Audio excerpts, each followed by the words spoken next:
শুধুমাত্র ডালিয়া এবং টমেটো দিয়ে তেলের ব্যবহার ছাড়াই সম্পূর্ণ নতুন ধরনের একদম নিরামিষ একটি রেসিপি তোমাদের সঙ্গে শেয়ার করছি, যেটি খেতে দুর্দান্ত হয়। এবং তোমরা যারা ওয়েট লস জার্নির মধ্যে রয়েছো, ওজন কমাতে চাইছো, ভুঁড়ি কমাতে চাইছো খুব দ্রুত, তাদের জন্য একেবারে অ্যাপ্রোপ্রিয়েট একটি রেসিপি। তাছাড়াও বাচ্চা থেকে বয়স্ক সবাইকেই কিন্তু এই রেসিপিটি সার্ভ করা যায়। তো এর জন্য এখানে আমি নিয়েছি 1 কাপ পরিমাণ ডালিয়া। আর প্রথমেই ডালিয়াগুলোকে জল দিয়ে ধুয়ে নিচ্ছি। ডালিয়া হলো গমের ভাঙা টুকরো, তাই এর মধ্যে কিন্তু গমের খোসা রয়েছে জলের উপরে, যেগুলো ভেসে বেড়াচ্ছে। ভালোভাবে ধুয়ে নেওয়ার পর আমি এর সঙ্গে অ্যাড করে দিচ্ছি টক দই। এখানে আমি 1 কাপ পরিমাণ জল ঝরানো টক দই নিয়েছি, তবে তোমরা অবশ্যই কিন্তু জল সমেত টক দইটাও এখানে ব্যবহার করতে পারো। তারপরে এর সঙ্গে অ্যাড করে দিলাম 1 কাপ পরিমাণ জল, মানে 1 কাপ ডালিয়া, 1 কাপ টক দই এবং 1 কাপ জল। এই রেশিওটা খেয়াল রাখলেই খুব সুন্দরভাবে রেসিপিটি সহজেই বানিয়ে নেওয়া যাবে। তারপরে দিয়ে দিলাম স্বাদ মতো লবণ, মোটামুটি হাফ চা চামচের মতো পিঙ্ক হিমালয়ান সল্ট এখানে আমি ব্যবহার করেছি। সমস্ত উপকরণগুলো একসাথে ভালোভাবে মিশিয়ে নিচ্ছি, তবে দইটা কিন্তু ফেটিয়ে নেওয়ার কোনো প্রয়োজন নেই এক্ষেত্রে। ভালোভাবে মিশিয়ে নেওয়ার পর এটাকে আমি রেস্টে রেখে দেব মোটামুটি 30 মিনিটের মতো। এবারে তোমরা চাইলে বেশি সময়ও রেস্টে রাখতে পারো, সেক্ষেত্রে অবশ্যই ফ্রিজে রাখতে হবে। 1 থেকে 1.5 ঘন্টার মতো নর্মাল রুম টেম্পারেচারে রাখতে পারো, তবে আমি এখানে 30 মিনিটের মতো রেস্টে রেখে দিচ্ছি। এবারে একটি মাঝারি মাপের টমেটো নিয়েছি, যেটা ফার্স্টে আমি ভালোভাবে জল দিয়ে ধুয়ে পরিষ্কার করে নিয়েছিলাম। এবার টমেটোর দুটো সাইড আমি এরকম হালকা হালকা করে কাট লাগিয়ে নিচ্ছি। তোমরা যদি একটু বেশি পরিমাণে বানাতে চাও, অবশ্যই একটার জায়গায় 2 বা 3টে টমেটো ব্যবহার করতে পারো, তবে আমি একটাই নিয়েছি। সসপ্যানের মধ্যে কিছুটা জল নিয়েছি, হাফ কাপের মতো, তার মধ্যে এই টমেটোটা অ্যাড করে দিলাম। আর ঢাকনা বন্ধ করে মাঝারি থেকে হাই ফ্লেমে আমি টমেটো সিদ্ধ করে নিচ্ছি। মোটামুটি 1.5 থেকে 2 মিনিট হয়ে যাওয়ার পর আমি এটাকে ঢাকনা খুলে টমেটোটাকে উল্টে নিচ্ছি, যাতে অপর সাইডটাও ভালোভাবে সিদ্ধ হতে পারে। আর একইভাবে 1.5 থেকে 2 মিনিটের মতোই এই সাইডটাও কুক করে নিয়েছি। আর এই পর্যায়ে ঢাকনাটা খুলে নিলাম, আর দেখে বুঝতেই পারছো টমেটো কিন্তু বেশ সিদ্ধ হয়ে এসছে, খোসাটা কিন্তু ছেড়ে আসছে। আমি একটা প্লেটের মধ্যে এটাকে রাখলাম। তোমাদের হাতে সময় থাকলে অবশ্যই কিন্তু এটা ঠান্ডা হয়ে যাওয়ার পর টমেটোর খোসাটাকে ছাড়িয়ে নেবে, তবে আমি একটু গরম অবস্থাতেই এখন ছাড়িয়ে নিচ্ছি।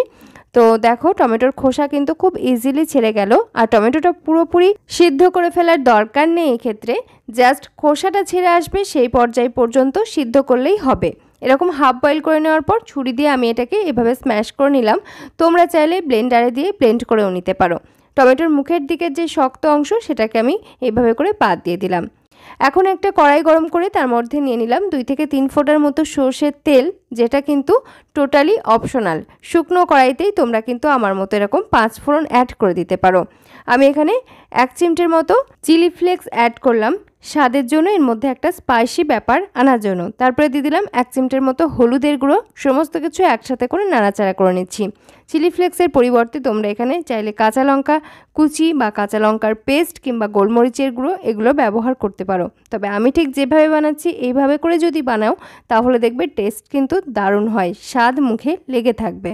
তো এরপরে টমেটোটা অ্যাড করে দিলাম আর দিয়ে দিলাম স্বাদ অনুযায়ী লবণ। আর সমস্ত কিছু একসাথে করে একটু কষিয়ে নিচ্ছি। ওই 1 মিনিটের মতো একটু কষিয়ে নিচ্ছি, টমেটোর মধ্যে মশলাটা যাতে ভালোভাবে ঢুকতে পারে। তার জন্য আমরা এটাকে কিন্তু ঢেকে ঢেকে কিছুক্ষণ রান্না করব। বন্ধুরা, তোমাদের অনেকের মধ্যেই হয়তো বা একটা ধারণা রয়েছে যে হেলদি খাবার হয়তো টেস্টি হয় না, কিন্তু আমাদের আজকের এই রেসিপি যদি আমি যেভাবে করে বানাচ্ছি এভাবেই যদি বাড়িতে ট্রাই করো, তাহলে কিন্তু দেখবে এটা কিন্তু সত্যি সত্যি ভীষণই টেস্টি হয়। আর তোমাদের সেই ধারণাটা চেঞ্জও হয়ে যাবে, কারণ হেলদি তো বটেই, পাশাপাশি আমি এটা বলেছি এটা কিন্তু ওয়েট লস জার্নিতে ভীষণই হেল্প করবে। চটজলদি যেমন বানানো যায় ঠিক সেরকম ভীষণ সুস্বাদু। তো এর সঙ্গে আমরা অ্যাড করে দিলাম টমেটো সিদ্ধ করার পরে যে অবশিষ্ট জলটা রয়েছিল সেই জলটা।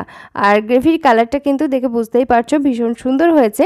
এই সময় তোমরা লবণটা একটু চেক করে দেখে নিতে পারো। ঢাকনা বন্ধ করে আরও 2-3 মিনিটের মতো আমি এটাকে কুক করে নিচ্ছি। টমেটোটা যদি তোমরা পিউরি বানিয়ে নাও সেক্ষেত্রে কিন্তু কুকিং টাইম একটু কম লাগবে। দিয়ে দিলাম 1 চা চামচের মতো জ্যাগারি পাউডার। এখানে তোমরা নিজে নিজে টেস্ট অনুযায়ী জ্যাগারি পাউডারটা অ্যাড করবে, চাইলে হাফ চা চামচও অবশ্যই ব্যবহার করতে পারো। তারপরে ঢাকনা বন্ধ করে আরও কিছুক্ষণ রান্না করে নিলাম, আর তারপরে আমি ঢাকনাটা খুলে নিলাম।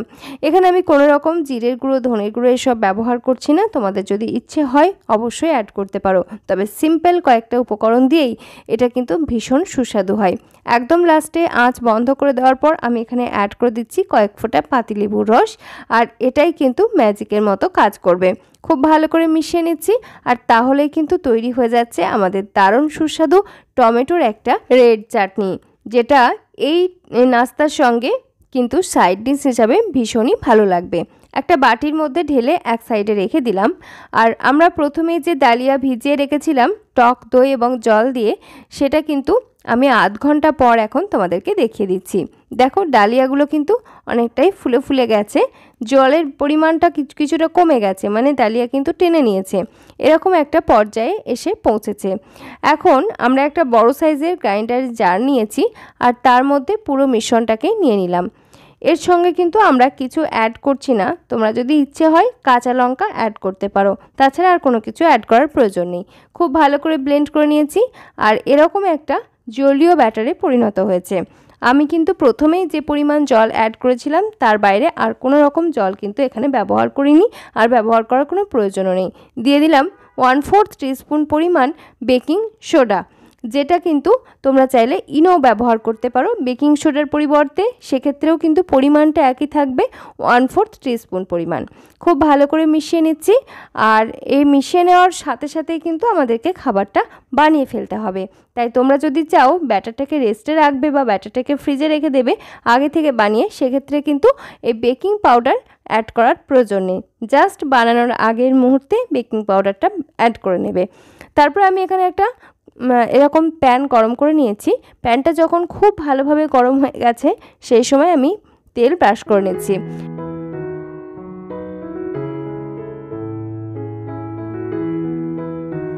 এবারে আমি এরকম একটা ডাবু হাতা নিয়েছি, আর এই হাতা দিয়ে আমাদের এই নাস্তাগুলো বানানো খুব ইজি হয়।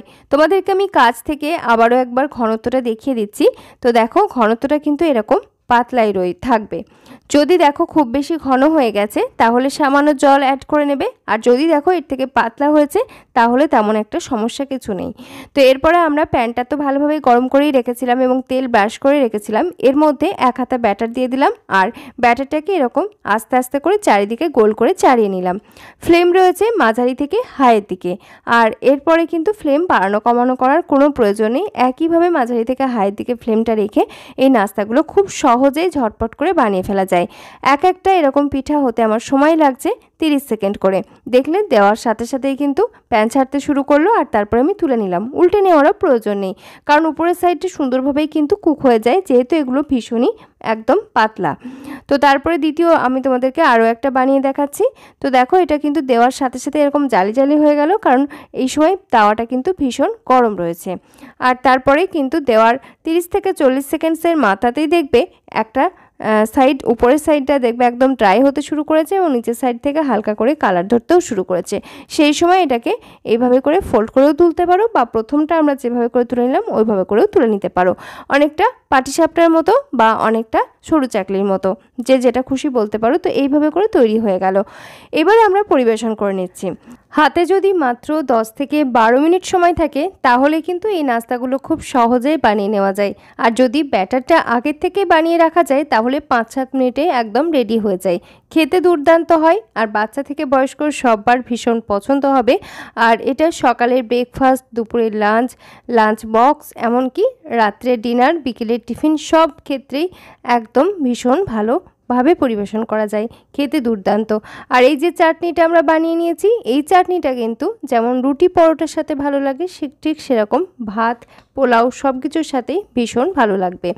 আর এই নাস্তাগুলো কিন্তু একদম নরম তুলতুলে হয়, যদি ফ্রিজে বানিয়ে রেখে দেওয়া হয় সেক্ষেত্রে কিন্তু 2 দিন পর্যন্ত নরম তুলতুলে থাকে। আশা করছি আমাদের আজকের এই রেসিপি তোমাদের ভীষণ পছন্দ হবে। অবশ্যই বাড়িতে বানিয়ে জানিও। ভিডিও ভালো লাগলে একটা লাইক করো, কমেন্ট করতে পারো, তোমার আত্মীয় পরিজনদের সঙ্গে শেয়ার করতে পারো, যাতে তারাও এরকম সহজ সরল রেসিপির সন্ধান পায় খুব সহজেই। আর চ্যানেলটি সাবস্ক্রাইব করে পাশে থাকা বেল আইকনটা অবশ্যই অল করে রেখো, কারণ আমি কিন্তু প্রতিনিয়তই নতুন নতুন রেসিপি নিয়ে হাজির হয়ে যাই, যেগুলো ভীষণ স্বাস্থ্যসম্মত এবং পুষ্টিকর। আজকের মতো এখানেই বিদায় নিচ্ছি। ফিরে আসছি খুব তাড়াতাড়ি পরবর্তী নতুন রেসিপি নিয়ে। সকলে ভালো থেকো, সুস্থ থেকো। ধন্যবাদ।